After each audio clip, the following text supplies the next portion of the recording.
Ladies and gentlemen, please take your seats. The show is about to begin.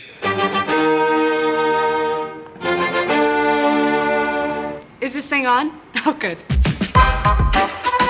I am so viscerally afraid of accidentally texting the chief of police. Kind of weird, that's all she wrote. You are in my thoughts and prayers in perpetuity. Now, mind you, I don't even have the chief of police's phone number, and why would I?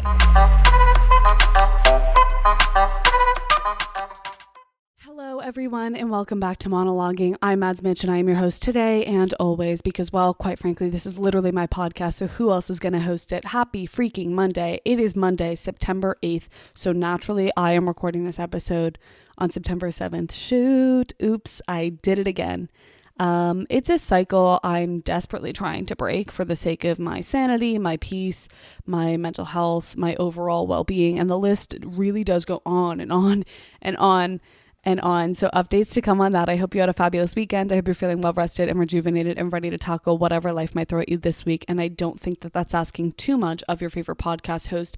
This week's episode is hometown drama. It's neighborhood gossip. I've long said that the epicenter for the best drama and gossip in the world is a small town, specifically a small town Facebook group. And that has never rung more true than in the write-ins for this week's episode. So thank you so much to everyone who wrote in. So excited to jump into those stories in Act 2. But first and foremost, Act 1, cheers and tears. I want to address the elephant in the room, which is the gargantuan wad of gauze and medical tape surrounding my right thumb. Okay, if you're watching on YouTube, you are staring it down. But I can post a picture on the podcast Instagram just in case anyone wanted to see how functional my thumb is looking. It's dressed up in a lovely little costume. It kind of looks like a ghost. It's in spooky season attire, and I really admire that about my thumb. I suffered an atrocity of epic proportions yesterday. Let me set the scene. I was in my kitchen. I was making crispy chickpeas as a snack. It's become one of my favorite snacks. Okay, God forbid a girl try to get her fiber in. I had opened all of these cans of chickpeas to get the chickpeas out because that's how cans work. And so I had all these empty cans sitting on my counter. And I was going to recycle those cans. That's important to note. And then I was drinking a Poppy.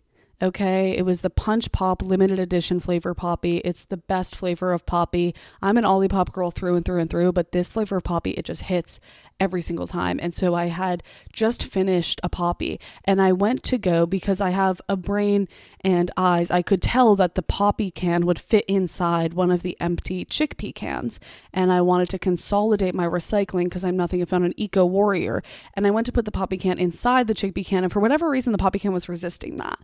And I was met with a little bit of pushback, and I thought, but this doesn't make sense. Like, it should fit in the can. So I persevered because I've never backed down in the face of adversity ever. I'm extremely tenacious in that sense.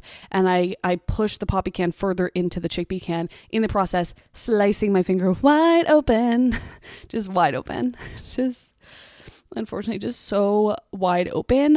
Trigger warning, blood, guts, and gore. I've never seen this much blood in my entire life. Like, it was gushing blood. It was really, really, truly disturbing. And I am not a person who gets queasy around blood ever. Like, that's not ever been one of my crosses to bear. I have many crosses to bear. That's not ever been one of them for me. I thought I was going to pass out. Like, I've just never seen that much blood exiting my body. It was chilling. It was not something that I was loving at all. So that was very, very disturbing. I wrapped my thumb in a paper towel. I'm applying, pressure. All the while my chickpeas are in the oven, and I'm terrified that they're burning, because you know how chickpeas are. You have to be checking on them constantly because they go from soggy to burnt in like 30 seconds flat after you've already cooked them for like 45 minutes. It's a really fun process. I really honestly wouldn't recommend it to a friend, but the product that it yields is incredible. So I guess I would recommend it to a friend. Anyways, I am holding the paper my thumb is wrapped in the paper towel. I am now pressing my thumb against my face to maintain the pressure while using my left hand. And yes, I am a righty, so this was so much more fun. Using my left hand to remove the chickpeas from the oven. I take them out. Shoot, they're not quite done yet. And so I'm mixing the chickpeas around, and then I go to put them back in the oven, all the while, like, my thumb is just like gushing blood. And it was not a fun time. And I was home alone during this, which made it even more terrifying. There's something to be said about injuring yourself while you were home alone and or choking on something while you were home alone. two of the scariest fucking things in the world. And we take it for granted that we don't do that all the time. Like we really, really do. So I did call my parents and I said, get your asses home stat, because I'm like not doing well. And they did. Thank God. God bless. Thanks, mom and dad. I was terrified. I was like so scared because it was just can't stress enough how much blood it was. It did eventually kind of stop bleeding, which is great, but it is on the joint. It's on the joint in your thumb. Like if everyone looks down at their thumb, see how it bends. That's where this gargantuan gash is, which is not fun because I was fearing that every time I would move my thumb, it would reopen. The wound would reopen and it would start bleeding again. And that is what was happening. So it was not like a fun experience. So I had to kind of keep my thumb straight. That's not how your thumb wants to be. Your thumb is not straight. Your thumb is gay. Like I hate to say it, but like everyone's thumb is a little bit gay, because keeping your thumb like pin straight just like isn't natural at all. And so I ended up having to craft together this gauze and medical tape situation, which is also serving as a makeshift finger splint because it's keeping my thumb straight. I was terrified that in the night, in my sleep, I would reopen the wound because I would bend my thumb as thumbs want to do. And then I would just wake up and like it would look like a crime scene. It would look like someone had been murdered in my bed. That was something I was like really terrified. So I was hoping this would prevent it. It did. I made it out through the night unscathed. I am, however, terrified to remove this gauze and to see what kind of awaits me beneath the surface of the gauze. So fingers and thumbs crossed for me. Thank you so much. Yeah. So I will never, ever, ever take my opposable thumbs for granted ever again, because I can't do so many things with my thumb having to be pin straight, and it's not really functional as is. So I am really kind of struggling. Like I couldn't do my makeup to film this episode like I have been doing. I've been getting ready to film these episodes and I just couldn't. That would not have worked. It would have not looked good. I could have done it probably, but it probably would not have looked very good. I also can't do anything on my phone because I can't type or navigate really using my right hand. So I've been using my pointer fingers like a freak, like someone's middle-aged mother. Like that's how I've been navigating on my phone. So it's a life hack. Actually, it's probably for the best that I can't be using my phone. Last week, my life hack to get less screen time was to shatter your phone and then take it to the Apple store, pay them a lump sum so that they confiscate your phone to repair it for like an hour and a half. And there you go. Screen time will be down an hour and a half. And then this week, it's just, I don't know, break your thumbs. I don't recommend that actually at all, but it does prevent you from going on your phone as much because it's essentially defunct. So that's fun. Anyways, that's been one of my tears for this weekend, as you can imagine. Secondary tears is this podcast. Oops, like every time I have to edit this podcast, I unlock a new version of a headache that I don't enjoy, believe it or not. Last week or a couple of weeks ago, I mentioned that I went to edit the podcast and I went to find the audio files and they just weren't there. They were nowhere to be found. And I have no idea how that happened. Last week, this fun thing happened where when I was editing, randomly the audio decided to, when I was listening back to it, like this was days after I had recorded it, the audio randomly at two places in last week's episode stopped and then started again 15 seconds later. So just like cut out this random 15-second chunk of time, and it made no sense and it totally screwed everything up. Also last week, the audio recorded like I was a quiet little mouse whispering into the microphone. I don't know why. There's no rhyme or reason for this because I've been doing everything the exact same, and every single time it yields a totally different result, which is really fun and not at all just terrifying. And then as I'm recording this episode, this is so fun, like 5 minutes in, it stopped recording on my camera and it said that the card was full, which makes no sense in my opinion, because I know how many gigs is on this card, and that we aren't even a little bit close. And then I deleted things off of it and it said that it was still full and it had one clip on it. So there's just no way that that's possible. So that's really really fun for me. I'm so obsessed with finding new ways to drive myself insane. It's completely self-inflicted, and that adds to it as well. So it's been a really fun experience. I hope you guys are enjoying it at least. Anyways, what else? Okay, cheers. Something I've been enjoying for a change of pace. film photography. I've been obsessed with shooting on film cameras recently, and I bought a film camera a while back and I hadn't used it. I hadn't used it like really consistently, and I got into it more so this summer, and I just am kind of obsessed with it. I think my favorite thing about it is that it's devoid of any and all instant gratification, which I think we all need to practice. Like, we all need to quit. We all need to quit that as a habit. And I really enjoy that. I like that it's like, it takes me a while to fill up a roll usually too, because I just like take it out and I don't even end up taking that many photos on it at one time. And then by the time I fill up the roll and then go drop it off and then get it developed and then scanned and then it finally gets to my email inbox, like, it's just so fun. And I kind of have forgotten what I took pictures of anyways. The thing that I don't like about it is that like 50% of the photos look awful, and it's user error completely. Like, I take full responsibility for that. That does suck, but it's kind of just part of the process. You have to go into it with the lowest of expectations. Like, none of these will look good. And then if one looks good, it's like, wow, that exceeded your expectations. The one that I really love, I bought a point and shoot, which is easier because it's like autofocus. It's a Olympus MJU2. I'm obsessed with that one. I got it pretty cheap on eBay. It was like less than $100.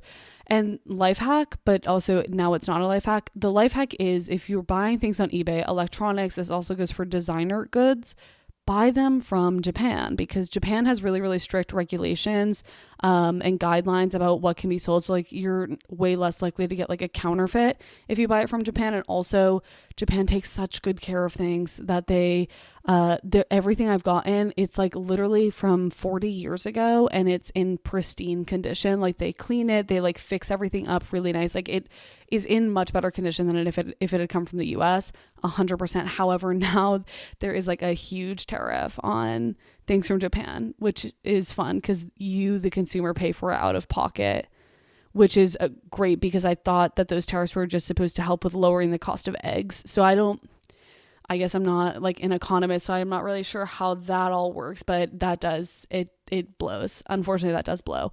But eBay's been where I've been getting all of my film cameras from. And I have a couple more now that one of them I've been using, and that one's a manual one. So that one's much, much harder to get the hang of. And I have not. Oops. But it's still fun. It's just like fun to play around with. And it's just like a whole new world for me. So that's kind of my hyperfixation at the moment. All right. Now getting into consumption corner. First and foremost, what have I been cooking? Acorn squash. We're approaching fall vegetable season. I personally am very excited about that. It's not quite fall vegetable season yet. Like, we're not at peak by any means, but acorn squash is so slept on. It is so incredibly slept on, and it actually makes me sad how slept on it is. And I made it this past week and it was incredible. Like, I cut it in half, and then you have to scoop out the seeds, obviously, because we're not heathens here. And then I cut it in half again so that they're all like C-shaped. And then I toss them in olive oil and like a ton of seasonings. And then I did fresh rosemary, that hit. And then I grated some Parmesan on top of it, which also, in the process of grating the Parmesan, I cut my pinky open. Can I actually, like, can someone give my hand a break? Universe, can you give my hand a freaking break? So that was actually less than ideal, to speak my truth. But the acorn squash was ideal. The acorn squash is perfect. It just hits. It's really good for you, and you can add all these fun things to it to make it taste really incredible. To make it bad for you, actually. But it's so good. I love acorn squash. The other thing for consumption corner, and I did post about this on the Monologuing podcast Instagram page, so be following that, because I do post updates of like random things here and there. Like, I posted this morning, everyone needs to watch this documentary, because I will be talking about it on the episode tomorrow. I.e. today, i.e. the episode that you're listening to. And that documentary is the Netflix documentary that came out a couple weeks ago called Unknown Number. One thing that I loved about it is that it's a documentary and it's not a docu-series. Like, I love a docu-series, but I feel like I never watch a docu-series in one sitting. It's always like over the course of a few days, and then I forget certain details, and it's just like a less than ideal viewing experience. So I like that this was a documentary. It's only an hour and a half, which was great. And it was batshit. It was batshit. I like can't recommend it enough. If you are planning on watching it and you haven't watched it yet, then don't listen to this because it will be spoiler central, unfortunately. But if you have watched it or you're not going to watch it and you want to know what happened, this is the tea. This is the place to be. So this documentary, it's insane. I think it takes place in, I don't even know where, somewhere in the Midwest, Michigan? ? I think it is Michigan. And it takes place at this high school, and it follows this group of high school students that are like friends, but they also hate each other and bully each other.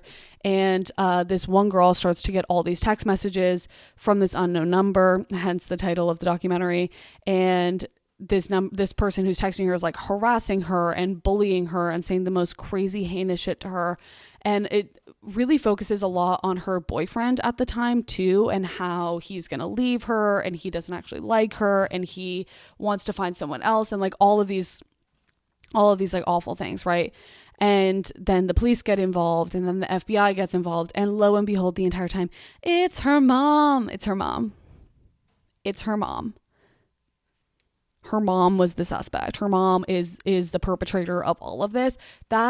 It's so insane. Unfortunately for me, it was spoiled massively. I did see it all over social media before I actually ended up watching it. So it was ruined. And I hated that was ruined for me. But I will say the way that the documentary was shot, I was second guessing if what I had seen as a spoiler. I was like, actually, that doesn't make any sense. Actually, there's no way.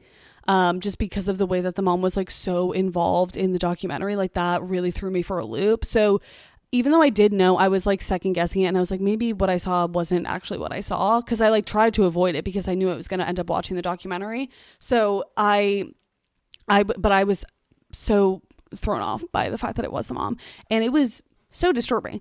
And I think the biggest thing that confused me throughout the entire documentary is how everyone was so incredibly chill about everything.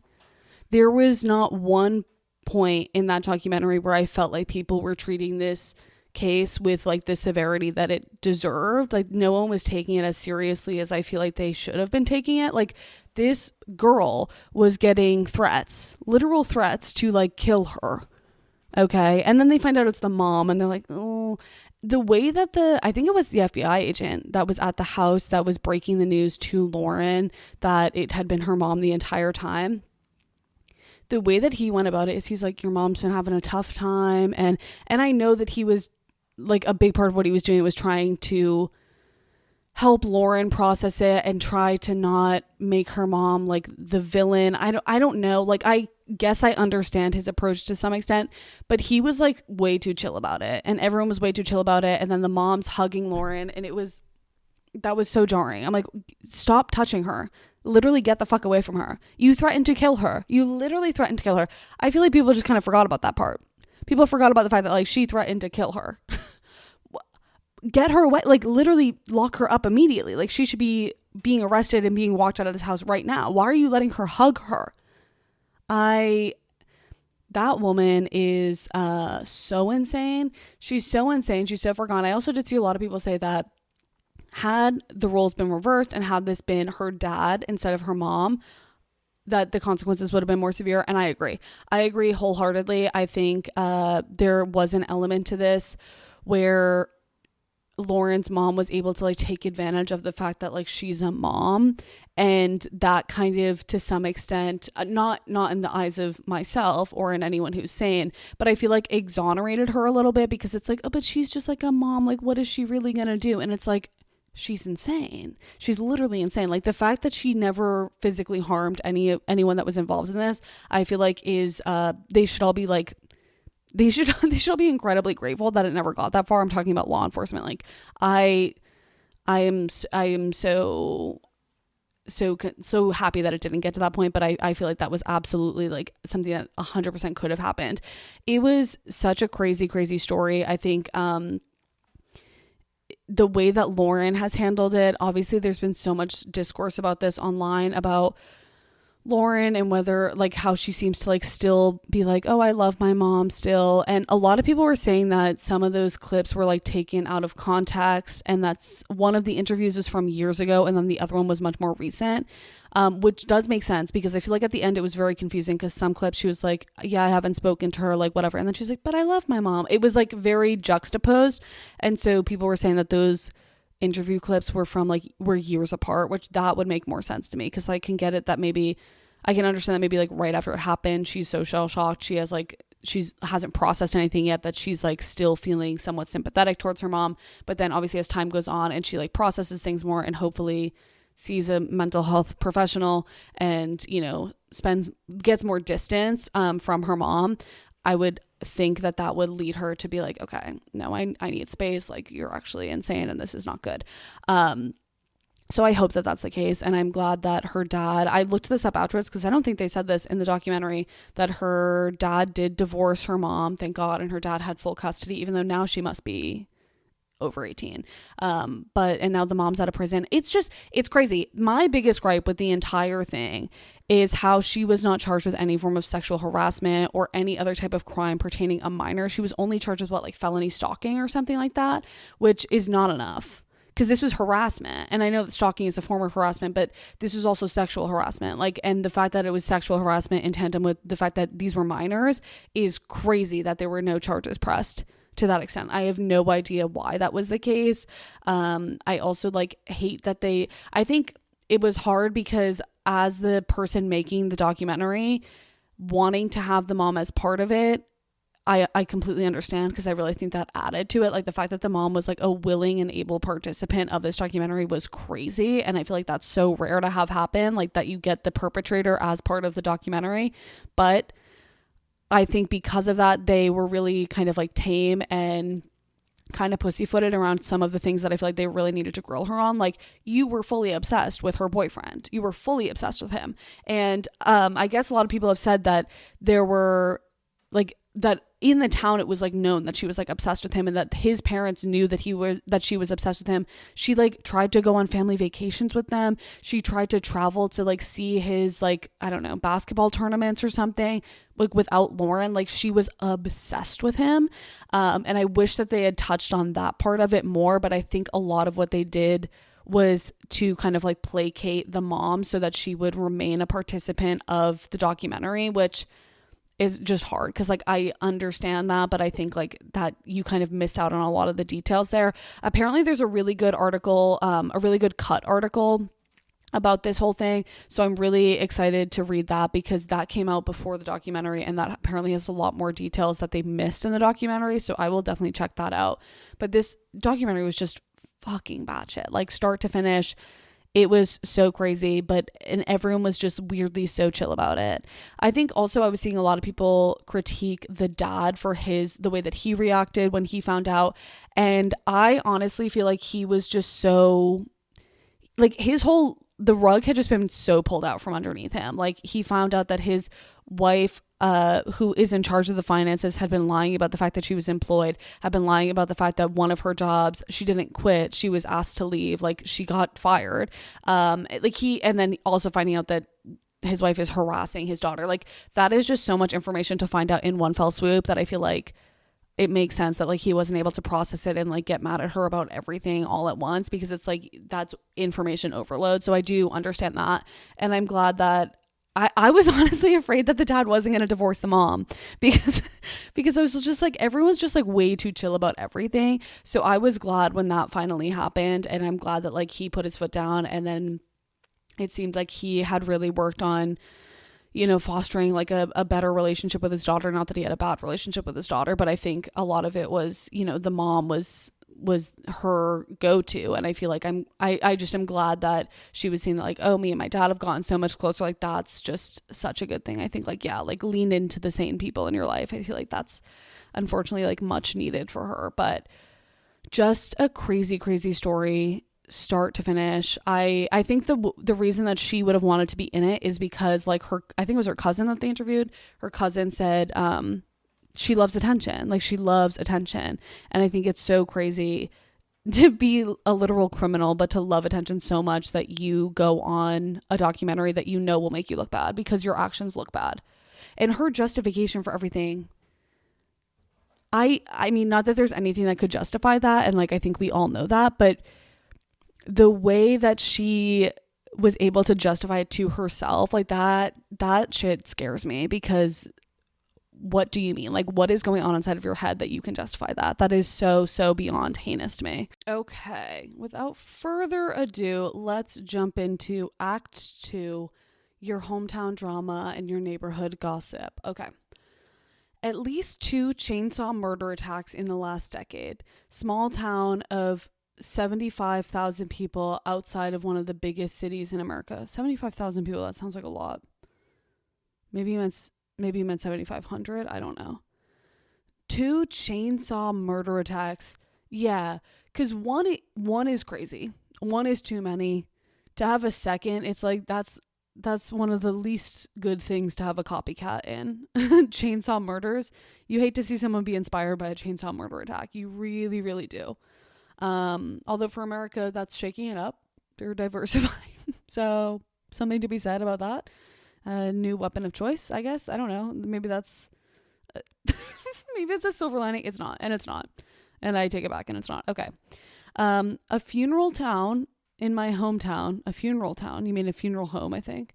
A funeral home in my small town of Carlinville, Illinois, was raided by the police because the guy that owned it was giving cremations to the wrong families on purpose.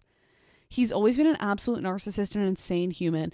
When he was in mortician school, or so his parents thought, he was actually just living where the school was without power or electricity in the home. He didn't want his parents to know that he wasn't actually going to mortuary school.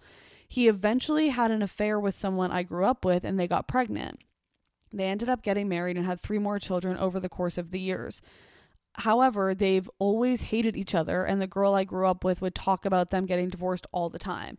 When they were getting divorced, she told someone that if the police were smart, they would drain the pond in their backyard. Are there bodies? No one really knows. I am so incredibly sorry. All of this is insane start to finish, and somehow the least crazy part is the fact that he was giving people the wrong cremations on purpose. Because that is a sick and twisted vile thing. Also, I'm very concerned because did he not go to mortuary school? Like, is he not a licensed and accredited mortician? If so, what the fuck is he doing at this funeral home? Like, that scares me. Is he unlicensed working at the funeral home? I know that there's different roles within a funeral home, but like that does alarm me. So he lied about going to mortuary school. Sorry, Mom and Dad, I don't want to be a mortician. That's your dream, not mine. And then he lives in a house without power or electricity. That's niche and feels unnecessary. And then he has an affair. And then he probably killed people. Okay. No, yeah, he sounds like a really great guy. How is he getting away with this? How did he get caught? This is a really great question, actually. How did he get caught giving the wrong cremations to the wrong people intentionally, too? Because I could see that being a classic mix-up. I've never worked at a funeral home, and I never want to. But I could see that being a classic mix-up. And literally, how would you decipher whose is whose? Like, who discovered this? And then who discovered that it was like kind of its own little crime ring? Needing to know all of the information of that stat. Thank you so much. My parents live around the corner from the childhood home of a former NFL player who came back to coach his high school. We love giving back. The house a few years ago always had cops at night on weekends. One night, my parents heard an explosion. Turns out it was a meth lab that blew up. Now it's cleared. I love that now it's cleared. Like, now we're good with it, though. That is literally insane. That is literally insane. You're like, oh, like, so cute. Like, he's giving back. He's running a full-blown meth lab out of his basement. Love that. No, I love that, honestly. Okay. When I started dating my now husband and arrived in the small town that his family lived in, I was just in time for this insane drama. This all, of course, centers around the regulars at the local watering hole, aka traditional Northern Illinois / Southern Wisconsin dive bar. A woman, let's call her Judy, that is very well liked amongst the crew, was diagnosed with cancer. It's a pretty blue-collar, lower-middle-class area, so it was a huge financial blow to her family. Her sister, we'll call her Jill, set up some kind of fundraiser at the bar to raise money for Judy's treatment. I think she was selling something or did a raffle. This happened before I joined in, but everyone was happy to participate and to help out Judy. Well, it turns out Jill never gave any of the money to Judy. That bitch kept it all for herself, did God knows what with it, and not a penny went towards Judy or her family. Everyone at the bar was rightfully pissed, as that's a psychotic thing to do to anyone, let alone to your sister. And Jill and her husband were banned from the bar. Judy made it through treatment and is still in remission almost 15 years later. Love that for Judy. But I didn't end up meeting Jill or her husband for years while the ban was in effect. Everyone has fully moved on to my knowledge and is back in good standing. But boy, was that an interesting time to be introduced to these characters. Wait, that is insane. That's insane. I hate everything about that. Also, are Judy and Jill also back in good standing? Because I would have a tough time with that one. I would have a really tough time with that one. It's also like, because here's the thing, like, did you not think you would get caught? Did Jill not think she would get caught? It's like, this is her sister. Like, she can't just like skip town. Like, her sister's gonna be like, okay, so you never gave me that money that you were raising money for. Like, I don't know how she thought she was gonna get away with that one. But I do love that this local dive bar was like, you are banned for this. That's like a really, really, really, really fabulous use of the right to refuse service. Like, I love when places are like that and they're like, actually, no, fuck you. I don't like you. You can't come in. I don't know. There's something to be said about that. Like, that holds a really special place in my heart, if I'm being honest. So good for them. Okay, this one's called Holy Cow. I'm scared. I went to high school in rural Connecticut. Ironically, for the story, the town name was Farmington. Okay, that's funny because I have been to Farmington many a time. My grandfather lived in the surrounding area, so I am familiar with Farmington. When I was in high school, circa 2014, 2015, a member of the Board of Education was arrested for bestiality for a cow. No. No. A farmer had noticed his cows were acting weird and not producing milk, so he set up surveillance cameras in his barn. Within a week, he got footage of the Board of Education person sneaking onto his farm and trying, to have sex with a cow. He quickly resigned. Yeah. This person was never really in the schools. I think he was in charge of IT, but the next week, some students went to the basketball game dressed as cows. And administrators got mad, but like, they weren't doing anything wrong. They were just dressed as cows, which in my opinion is far better than dressing as our school's actual mascot at the time, the Indians. So true. That's actually, you know what? Dress up as cows all you want, guys. That's insane. That is so insane. It's like, it's so interesting to unlock new levels of fucked up. Do you know what I mean? Like, I really do feel like with all of these stories, we kind of see the same repetition of like the same tier of fucked upness. Do you know what I mean? Like, it never gets old, but like to really unlock a full new level of fucked upness is insane. He tried to fuck a cow. Someone on the Board of Education tried to fuck a cow. Because trying to fuck a cow in and of itself is insane. And like clinically, like check yourself in. Also, those poor cows. Like, I'm a cowgirl. Not a cowgirl, but like a cow girl. That's disgusting. And I think he should be, well, I'm not going to say what I think should happen to him, but it's not good. Just know that much. It is not good. That's disgusting. Literally disgusting.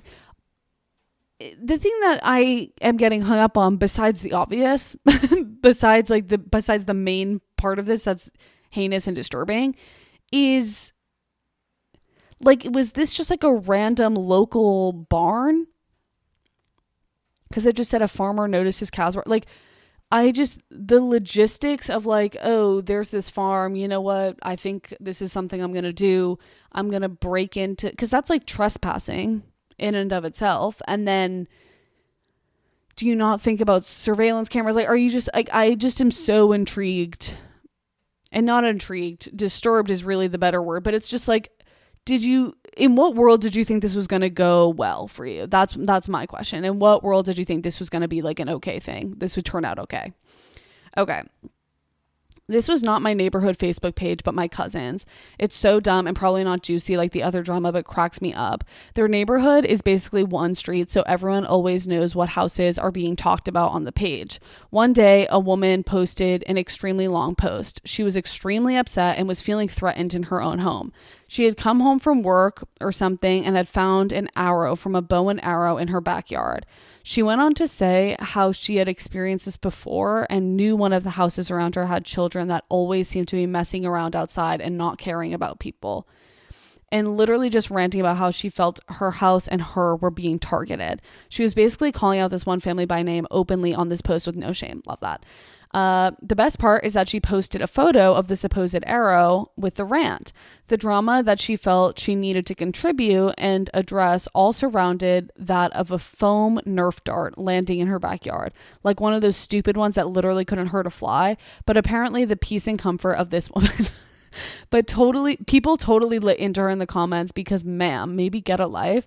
To this day, I wish I had screenshotted it because it was probably one of the most dramatic things I had ever personally experienced on one of these pages. That is actually hilarious. It's so funny because, I mean, granted, like, had she not included the picture of the Nerf dart, like, including the picture totally just invalidates anything that she said, because a Nerf dart is literally, for anyone who doesn't know, literally 3 inches long, 2.5 inches long, and it's fully foam. It is just foam, and then there's like this little like soft plastic like tip. It's like no part of it could hurt anything at all ever. And they're literally so tiny. But like, so posting the picture, which she just didn't have to do, so that makes me laugh, that it's like she thought that somehow added to her argument. She thought that validated it and like made it more justified in her mind, which is crazy. But it's like, had she not done that, like, she could have maybe had some leeway, like but then again, like, if I were to find an arrow from a bow and arrow in my backyard, I would be thinking that like maybe some neighborhood kids like started practicing archery and like it went the wrong way. Like, I wouldn't think that, like, if it was one arrow, I'd be like, okay, certainly I am not under attack. If it's just like laying in your backyard, like, how do you surmise from that you are under attack? Like, that is like a crazy claim to jump to. But she obviously would have had more ground to stand on had she not included the actual picture of a Nerf dart. That's crazy. Yeah. Town Facebook groups are really such a treasure trove. Like, they just contain the best of the best and the worst of the worst. And I love every single second of it. There is a character in my local town's Facebook page. She's actually a woman that I used to babysit for many, many moons ago. And she posts in this Facebook page once a day. I kid you not, once a day. And she has the most absurd requests. Like, truly absurd, very, very niche, not like, because, you know, people will ask basic questions in town Facebook pages that I think are, you know, justified. Some of them I do think it's like, just take to Google maybe. Like, you don't need to be asking other people that live in the town. You can just Google it. Maybe just do that. Like, you can literally just type in a Google search. Like, if it's like, oh, is this building open today? Or like, do the kids have a half day this week? If it's something like that, like, you can easily look that up, I feel. But no, she asks for things that like she wants to purchase or serve. Like, she'll be like, does anyone know a good window washer that can come out tomorrow morning at 7 a.m.? Like, it's so niche and so absurd. And like, no one ever seems to be able to accommodate her requests because they're so insane. And yeah, like, that totally tracks in my opinion. Or like things that she wants to buy. Like, one time she was asking about a certain kind of hat, and she was like, does anyone have 12 of these hats for like my son's baseball team to wear tomorrow morning? And it's like, first of all, no one even has that many hats in their possession of this specific kind of, like, no one has that, let alone buy that time tomorrow. It's just like, so it is so insane. But then one time there was this woman who I like knew tangentially in a different way, who moved to this town, and she posted in the town Facebook page, and she asked some question, and I guess it was a really dumb question. Like, it was a Googleable thing, and I think people were coming for her about that. And then she made a separate post entirely and called all these people out and was like, I didn't realize this town was full of bullies.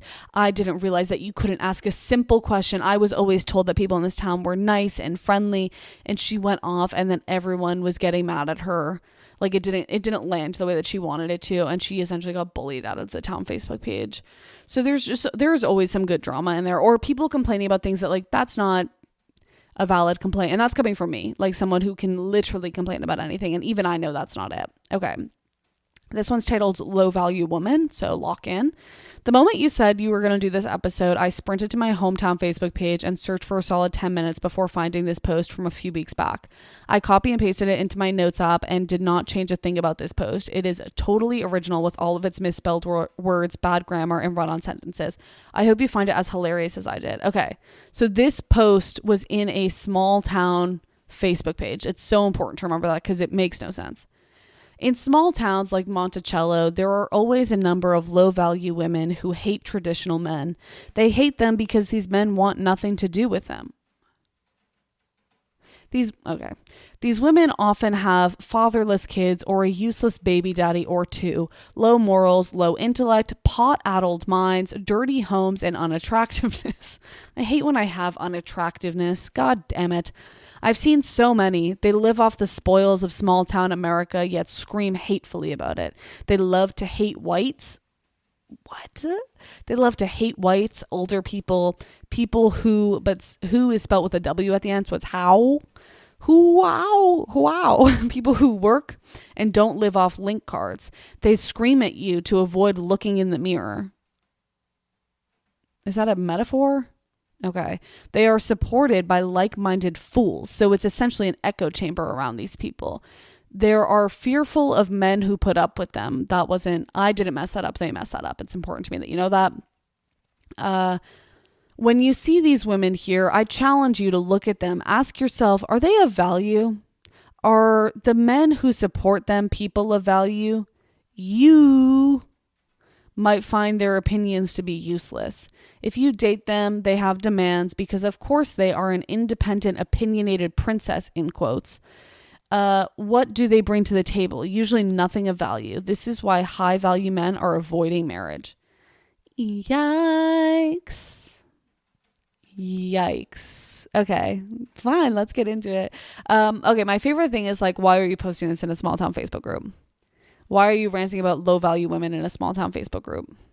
There's literally no need for that. Also, I love whenever a man goes on a rant about low value women, he always starts out kind of broad and vague and he's like, oh, they're like this and they're like that. And then he gets insanely specific.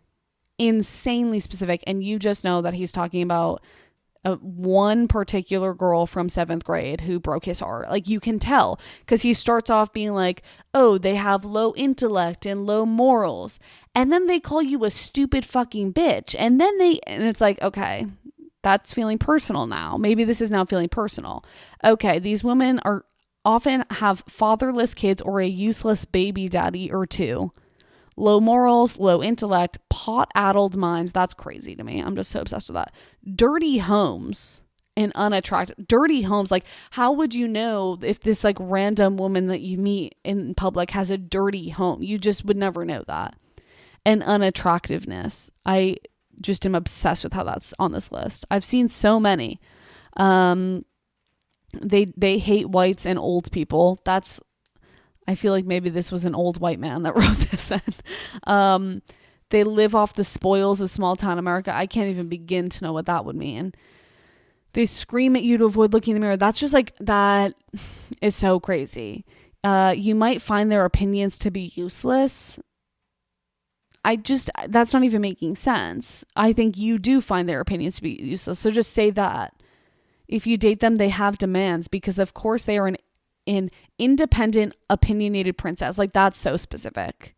That is so incredibly specific. And I love that he ends by saying this is why high value men are avoiding marriage. Wrong. You're so wrong. Statistics actually show that it's the opposite, that no one's marrying men anymore. So many men can't find a woman because no one wants to put up with them. That's literally, the statistics show that narrative actually, which is I think most of us can agree, much, much, much more believable. That's, you know, that he just hoped that whatever low value woman he was speaking of would see that and would feel like offended by it. Like there's no other reason to post that in a small town Facebook group other than like you are targeting one specific person. Okay, my town is under some kind of curse. I mean, not really, but we do have a weird amount of plane crashes that happen here.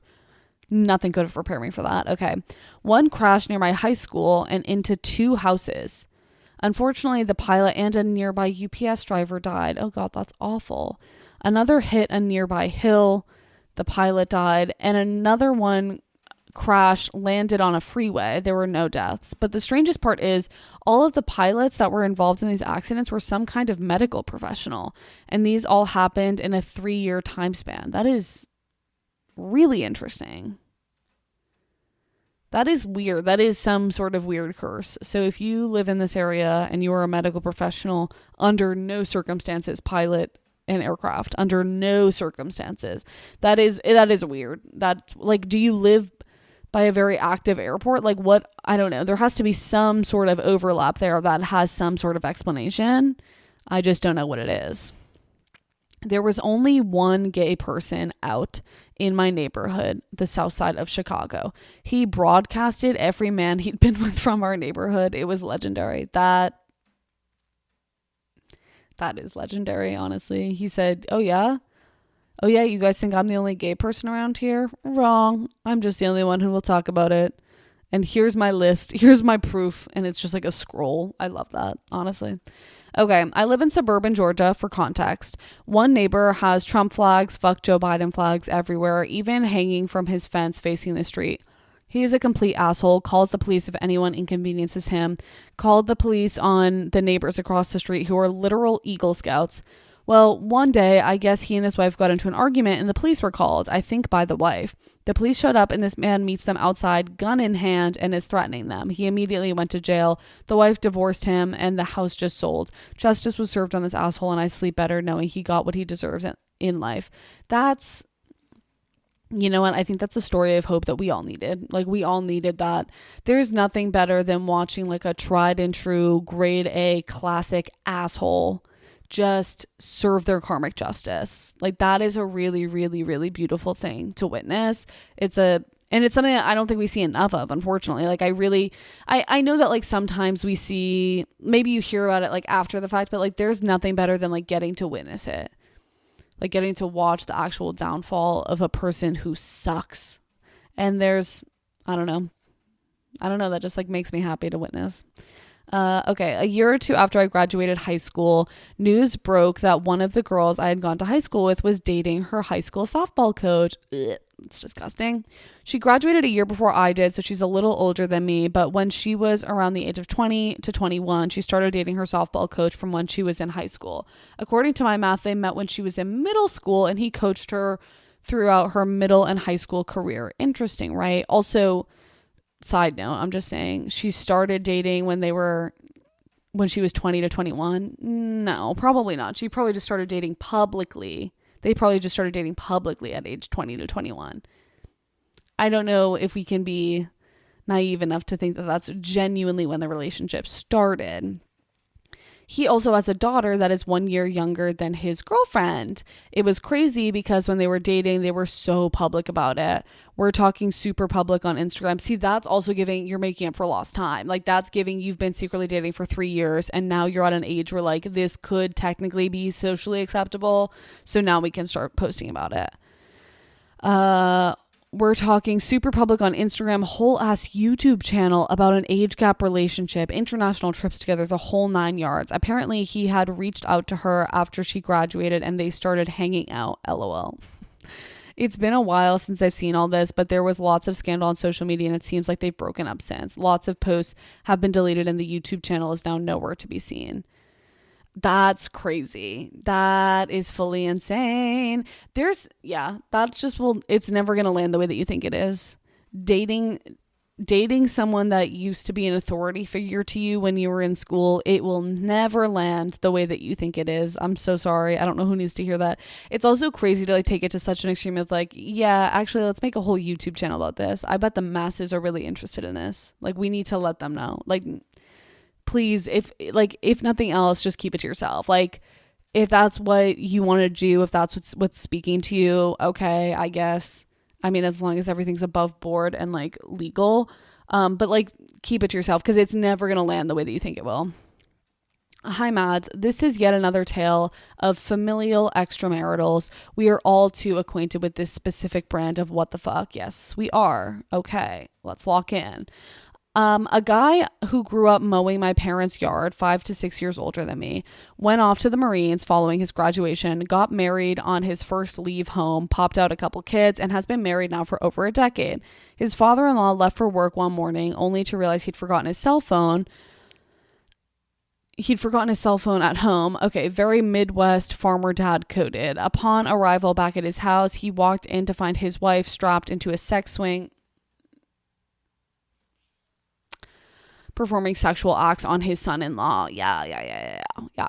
The two men proceeded to get in a battle of fisticuffs. Obsessed. In the kitchen, the cops were called. The parents got a divorce, but they agreed not to tell the daughter/wife. She still has no idea that her husband was committing unspeakable acts on her mother. They did decide to start going to couples therapy with their pastor, so, I'm sure they're totally fine. Eye roll of the century. That is disgusting, disturbing, heinous, egregious, criminal. Lock them up. I hate everything about that. That is vile. That is like truly, truly sick, twisted, and vile. To not tell, no. What a betrayal of everyone that she knows and loves. It's a betrayal of both of her parents because like her dad should have told her. Her mom is sick in the fucking head, like clearly so sick in the head. And her husband, obviously a betrayal from him. That would really fuck someone up to realize that like everyone in their life has been lying to them and like, oh, in a big way. I hate that. I really, really hate that. Okay. Anyways, girl in my hometown got married at 19 and immediately went dark on all social media. Recently saw that she was back online and had changed her name back to her maiden name. Saw a TikTok that she was featured in come across my For You page that said that her husband left her for her brother-in-law. So I had to do some digging. Turns out the husband did in fact leave her for the brother-in-law. He's married to her sister and they're all in a polyamorous throuple / relationship. The sisters are no longer speaking to each other and there are kids in the mix. No. All of that is awful. Okay, wait, let's walk that back actually. Okay, so her husband left her for her brother-in-law. The husband did leave her for her brother-in-law. And the brother-in-law is married to her sister. And now the three of them are in a relation. Crazy. That's fucking crazy. That is batshit. I will say, if there were a silver lining here, it's like you can just kind of cut all of those people off and just be like, yeah, you guys are weird as fuck. Like that, this is just all kind of like weird and gross. Like all of you are gross. So goodbye. I'm not saying being in a polyamorous relationship is gross. I'm saying the way that they went about it is gross. And so it's like, it's kind of like, I think it makes it easier for her to be like, goodbye, all of you, just cutting you all out of my life. It's like, no, you don't have to deal with it. Do you know what I mean? Like you just can be like, excommunicate, goodbye. I'm never speaking to you again. And I feel like there is like peace in that. So like, that's good. That's good, I guess. I'm like, so it's fine. It's all fine. When I was a teenager, my next door neighbor accused me of stealing his wife's diamond earrings. I was friends with his stepdaughter and would hang out there sometimes with her. They created this whole staged situation where they invited me over and showed me their hidden cameras and a gold envelope from the FBI and told me they knew I stole the earrings and this was my last chance to admit it. I was so confused. I refused to say I did it, but I was so terrified because they said the FBI has already been watching me for weeks. Anyways, I left and a few days later, my friend, the stepdaughter, told me that they found the earrings in her toddler brother's toy box. No one ever apologized to me. As a full adult now, I'm still scratching my head over it. Call the FBI on them. That's the lengths that you're going to try and catch an innocent person. crazy. And to try and like trick a teen, you have a gold envelope and you're like, this is from the FBI. First of all, what TV shows are you watching? Like, where did you pick that up from? This isn't real. None of this is real.